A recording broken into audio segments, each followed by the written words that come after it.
Tuan, saya Nur Azalia Falisha. Boleh Tuan perkenalkan diri Tuan dulu? Waalaikumsalam warahmatullahi wabarakatuh. Cikgu, nama cikgu Kamaruzaman Ismail. Sekarang ni telah berkhidmat di PTP daerah Marang, Pejabat Pendidikan daerah Marang. Cikgu mantan pengetua SMK Pengkalapangan.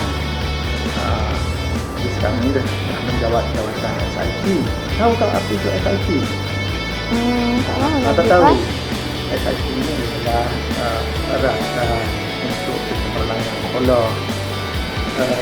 Cikgu juga adalah merupakan tokoh nilam Negeri Terengganu pada tahun 2014. Dan sekarang ini juga cikgu adalah merupakan ketua satu Persatuan Sastrawan Negeri Terengganu.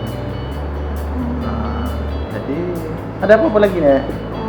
Saya nak tanya beberapa soalan. Saya sekarang ni dah menulis cerita. Ni. Ia adalah salah satunya. Apakah kriteria untuk menjadi seorang penulis yang berjaya? Nak jadi penulis hebat. Untuk nak menjadi penulis ini pandangan cikgu. Untuk nak menjadi penulis yang pertama, dia kena banyak Azalia kena banyak membaca buku-buku, menulis sama ada penulis kanak-kanak, sama ada penulis remaja. Daripada pembacaan tersebut, anda mendapat banyak gambaran, banyak maklumat cara penulisan oleh penulis-penulis yang telah banyak menghasilkan buku-buku. Yang kedua, kalian membuat banyak rujukan. Rujukan sama ada rujukan dalam buku, rujukan di internet, rujukan tak semestinya pembacaan. Mungkin boleh tanya cikgu. Kalau kita ada sesuatu masalah, contohnya kalau kita ada tentang berkaitan dengan latar, berkaitan dengan watak, berkaitan dengan apa-apa sahaja mungkin yang Alia tidak dapat buat rujukan, tidak jumpa dalam pembacaan, boleh rujuk nanti boleh tanya orang sekeliling, boleh tanya mak, boleh tanya ayah, siapa sahaja.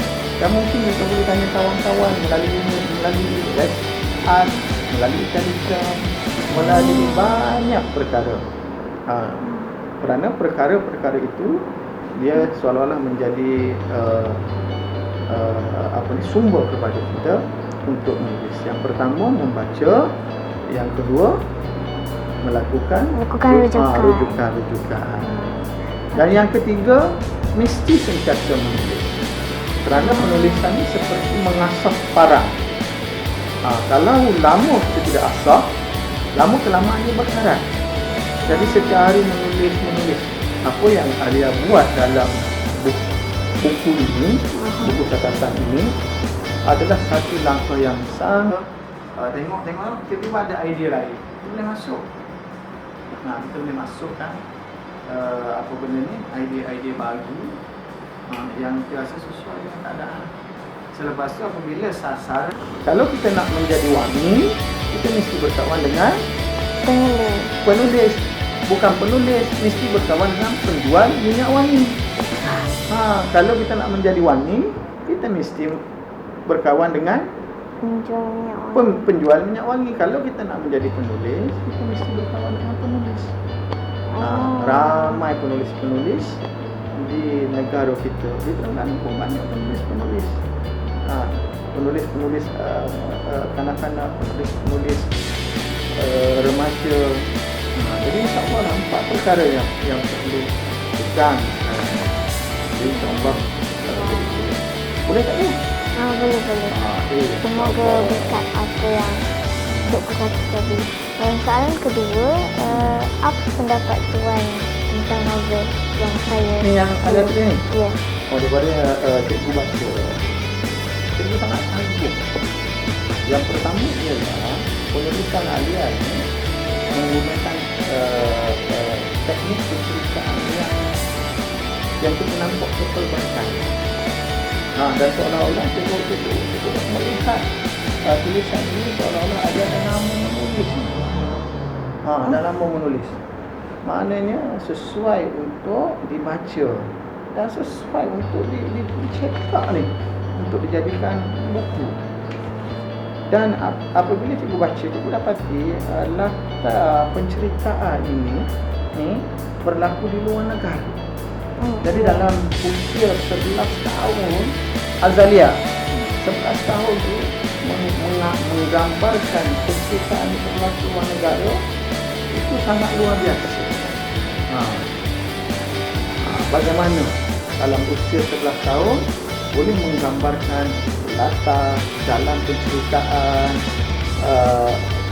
berlaku cerita ini di luar negara. Itu yang mengagumkan kita. Selepas tu di antara bab hingga bab yang Azalia buat tu ada kesinambungan, dan dari segi pembacaan itu kita akan bertanya-tanya apakah yang akan berlaku di bab seterusnya, sehingga helai demi helai cikgu baca, cikgu nak membaca lagi helaian yang berikutnya, cikgu cuba nak tahu apakah kesudahan cerita itu. Itulah kehebatan yang dah ada pada Alia. Kalau dibulat, dipupuk perkara ini, insya-Allah dia akan menjadi sesuatu yang sangat baik, dan sangat-sangat boleh dikongsi, boleh dibaca oleh rakan-rakan dan sebagainya. Jadi saya rasa dan persoalan-persoalan yang ada di dalam tulisan Alia ini pun kita menggambarkan sangat melampaui pemikiran bagi usia 11 tahun.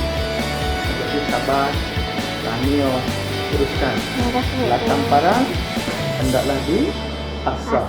Walaupun dia tumpul, akhirnya dia menjadi tajam. InsyaAllah.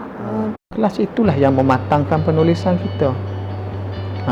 Dan kalau kita rasa kita buntulah, kita rasa Allah macam mana ni nak dapatkan maklumat-maklumat ni, mungkin boleh tengok di jadi rakam Facebook cikgu ke apa ke, tanya je, tak apa. Sebab cikgu ni dah tua dah lama dah.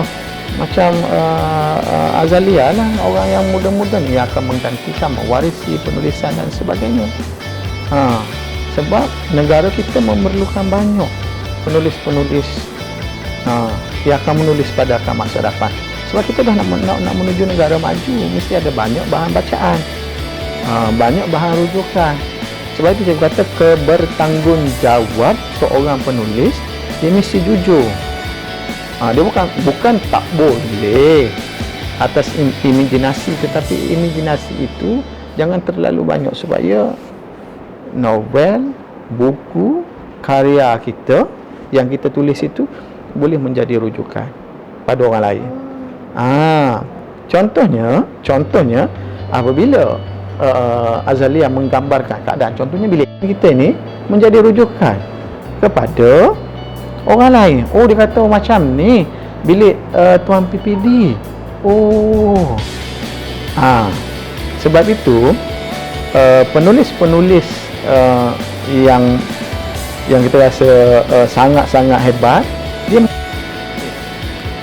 apabila saya membaca karya Azalia, saya dapati banyaklah keistimewaan yang terdapat, yang tidak menggambarkan usianya 11 tahun. Yang pertama, dari segi kematangan, beliau menulis banyak persoalan-persoalan yang diutarakan, yang sangat-sangat sesuai untuk dibaca oleh khalayak pembaca dalam usia 11 sehingga 14 tahun. Walaupun beliau berada pada usia 11 tahun, tapi kematangan menulis dari segi persoalan, pemilihan latar tempat yang dipilih ni ialah latar tempat luar negara. Bila luar negara ni dia memerlukan rujukan, memerlukan pembacaan yang sangat-sangat luas. Jadi bagi usia 11 tahun mengambil latar tempat luar negara ini adalah sesuatu perkara yang sangat luar biasa. Luar biasa. Kerana untuk nak menggambarkan keadaan di luar negara perlu pembacaan rujukan yang sangat-sangat detail, sangat-sangat tepat. Tapi perkara ini boleh dilakukan oleh Azalia dengan sangat-sangat baik. Yang itu yang saya takut. Yang seterusnya ialah di antara bab hingga bab dia ada kesinambungan penceritaan, dan apabila saya baca satu helai ke satu helai, saya menjadi semakin seronok untuk mengetahui apakah yang akan berlaku, apakah kesudahan cerita yang ditulis. Dan ini adalah merupakan satu penulisan yang sangat-sangat baik dan sangat-sangat boleh diketengahkan dan boleh dicetak menjadi sebuah buku, sebuah novel kanak-kanak, dan boleh dijadikan bahan bacaan di sekolah, dan boleh dijadikan bahan bacaan di rumah.